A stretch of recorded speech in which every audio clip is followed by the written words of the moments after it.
Ay, Ka-Coffee, magandang araw po sa inyo. Luzon, Visayas at Mindanao, Ka-Coffee. Malapit na po ang eleksyon. Ngayon po ay Abril na.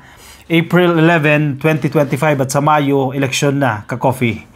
At malaki po ang hamon na kinakaharap ni Pangulong Bongbong Marcos dahil huhusgahan siya sa nalalapit na halalan kapag naging magulo itong eleksyon na to. So yan po ang pinakatrabaho ngayon ng administrasyon ng Pangulo. Bagamat may mga nanggugulong DDS, may mga nanggugulong mga grupo sa administrasyon na ito, kinakailangan mag-focus ang ating presidente dahil ang kanyang hamon ngayon ay matiyak na magiging maayos po ang halalan sa nalalapit po na Mayo. At ang Philippine National Police, ganoon din po ang Bangsamoro Administrative Region and Muslim Mindanao, yung security officers natin dyan, yung law enforcers natin dyan, itiniyak naman nila na magiging maayos po itong halalan dahil marami pong mga hotspots, particular po nandiyan po yan sa BARM, ang kinakailangan po bigyan ng address.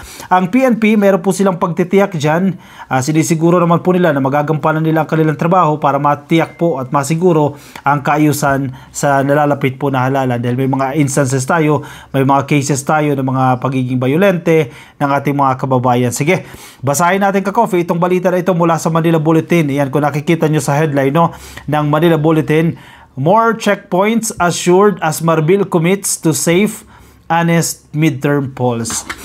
Bakit importante na safe at honest itong nalalapit na halalan? Dahil yan po ang magiging batayan kung dapat paniwalaan o credible ba yung magiging resulta nitong halalan. Ibig sabihin ba niyan na halal ang dapat mahalal, mabibigay ang posisyon sa taong ibinoto talaga ng taong bayan? Dahil kung hindi naman safe yan at kung hindi naman po magiging honest itong halalan, ibaliwala lang po.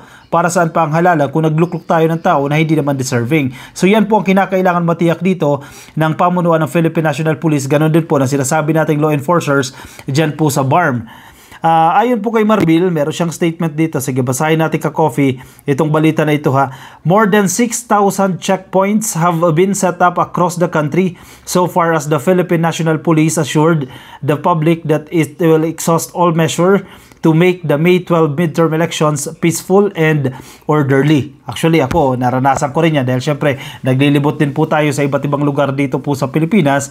May mga humaharang, may mga checkpoints. Mag-cooperate tayo, definitely. Yan naman ang gagawin natin dyan. Kung wala ka naman itinatago dyan, mag-cooperate po tayo sa checkpoints kasi para din yan sa kasiguruhan, para din yan sa kaayusan ng buong komunidad. So, yan po yung pagtitiyak dito ng Philippine National Police. Medyo marami-rami na ito, Ka-Coffee. 6,000 checkpoints po ang makikita ninyo all throughout the Philippines yan. Nakakalat po yan, iba't ibang bahagi po ng Pilipinas.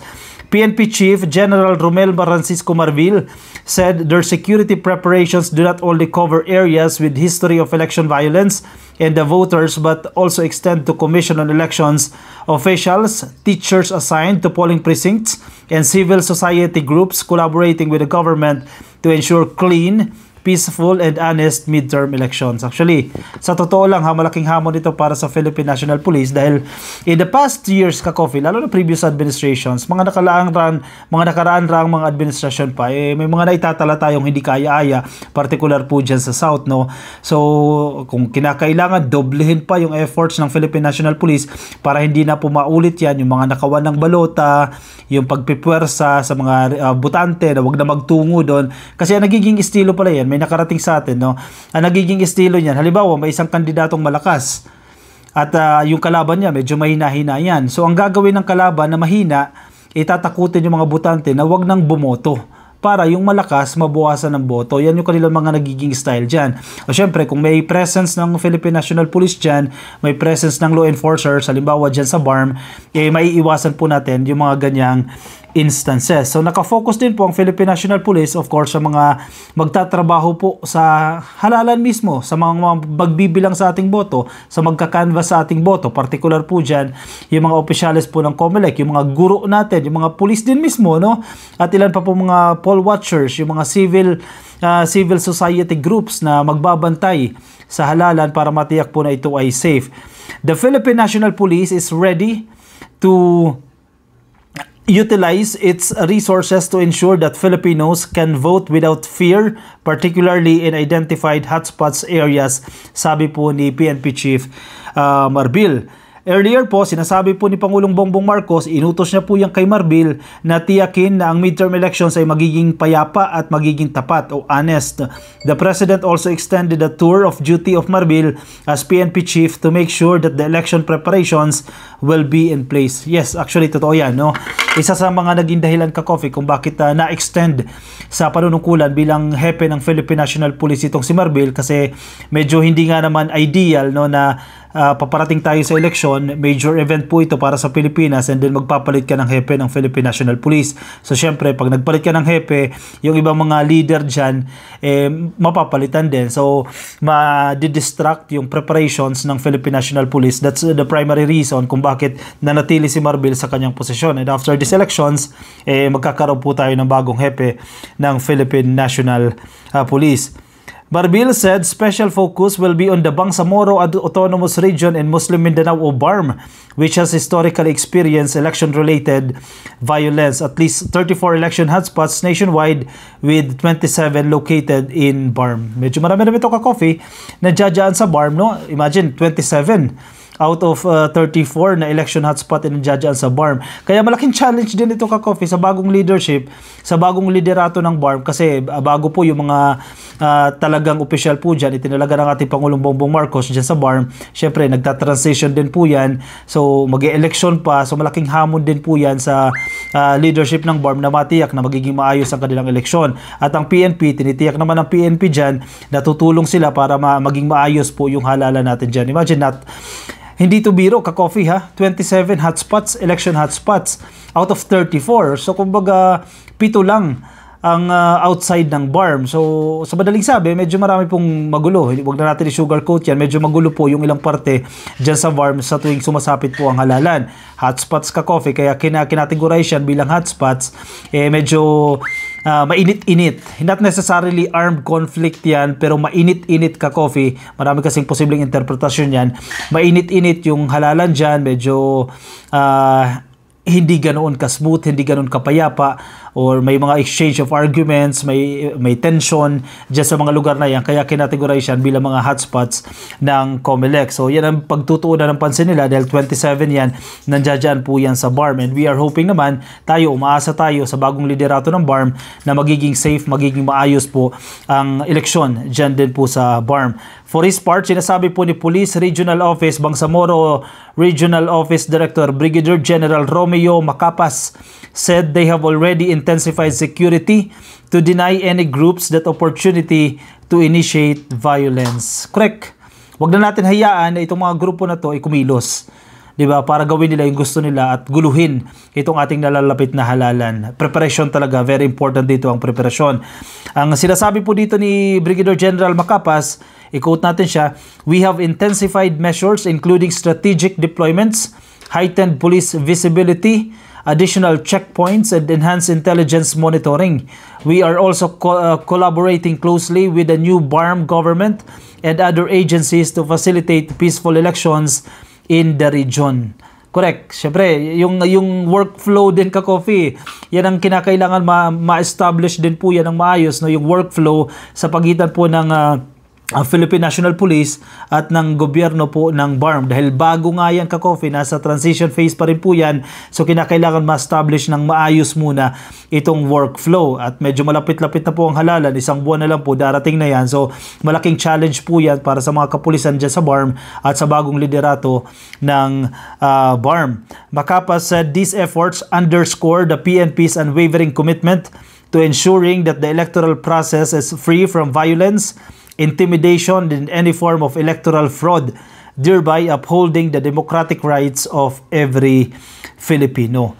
Ito yung pinupunto natin dito. Itong halalan na to, very important itong eleksyon na to. Midterm election to ka-coffee. National election din yan dahil maghahalal po tayo ng 12 bagong senador ka-coffee, 12 new senators at mga party list at yung mga official po natin sa local government units. So itong mga senador na ito ay malaki po ang kanila magiging papel sa pagpapaganda ng Pilipinas at lalo na po sa nalalapit na impeachment trial ni Sara Duterte. So mga change makers ka-coffee yung ating ihahalal. Kaya kinakailangan natin matiyak na yung mabibigyan ng seats dyan sa Senado, dyan sa Kongreso at yung mga local government positions, ang makakakuha pong mga opisyal na yan ay yung mga deserving. Hindi yung mga nakuha yung silya na yan, yung seats na yan dahil nagkaroon ng fraud, nagkaroon ng dayaan dahil sa kapabayaan, halimbawa ng law enforcers or kung ano man yan, o dahil sa pang-abuso ng ilang mga grupo. So, ang papel ngayon, ka-coffee, sa nalalapit na halalan ay nasa Philippine National Police. Of course, the President being the top of these efforts, no, na matiyak na safe at magiging honest itong halalan, malaki-laking pasanin yan ka-coffee sa administrasyon na ito ni PBBM dahil kapag naging magulo yung halalan, nagkaroon ng opportunity na naman itong mga DDS na siraan na naman itong gobyerno, i-bash na naman ang i-bash itong gobyerno, kesyo walang ginawa ang administrasyon, kesyo walang ginawa si PBBM para mapigilan itong mga election violence na ito. Syempre yan na naman ang ibabato nila Pero syempre maingat din naman ang ating presidente, ang Philippine National Police, naghahanda, maigting ang kanilang paghahanda para walang maisumbat itong mga DDS na yan. Pero kahit mangyari yan, magkaroon ng isolated cases. Sige, sabihin natin isolated cases in some areas, ka-coffee. Kasi in the past years, sa mga nagdaang eleksyon, meron talaga. Hindi pwedeng nawawala itong election violence. Ang pinaka-goal talaga natin dyan, ma-reduce yung number. Diba? Wag nang mas mataas sa previous year. Kasi kung mas mataas pa yan, ipalpak yung implementation natin yan. May medyo mananagot din ang PNP dyan. Sisingilin din ang PNP dyan. And even the President, sisingilin din siya dyan. Mr. President, bakit naman ganyan? Tumaas pa yung bilang ng election violence na supposed to be, dapat pababa yung bilang natin dyan. Kasi again, sinasabi ko sa inyo naman lagi, hindi mawawala yan. Wala pang halalan na hindi nagkaroon ng election violence. Iba't ibang forma ng violence yan. So, kinakailangan ma-reduce. Yun ang pinaka-goal natin yan. Mabawasan yung election violence. Ang checkpoints ng PNP, nandiyan na, nakalatag na tayo sa pag-iikot natin sa iba't ibang parte ng Pilipinas.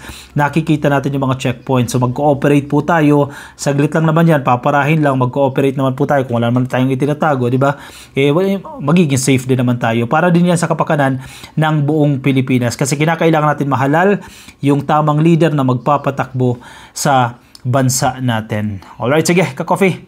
Anong inyong komento, ang inyong opinion? Kumusta po yung lagay ng eleksyon dyan sa inyong lugar? Medyo mainit-init din po ba yan? Kayo pa ay naninirahan sa mga election hotspots na medyo mainit ang halalan? Sige, share nyo po ang inyong opinion, ang inyong mga reaksyon. Nasa ang lugar po kayo bumoboto, no? I-comment dyan sa ating comment section para mabasa po yan ng iba nating mga ka-coffee. Sige, short lang itong video na to, ka-coffee. Ako yung magpapaalam muna sa inyo pansamantala, pero invite ko kayo yung mga nasa Facebook. Baka di pa po kayo naka-like o naka-follow sa ating Facebook page. Click nyo lang po yung follow. Yan, nasa taas. Libre naman yan. Like and follow sa Facebook. At kung nasa YouTube kayo, subscribe lang po. Click nyo po sa baba. Nasa TikTok, subscribe na rin po kayo. I'll see you, ka-coffee, in my next video. Bye-bye.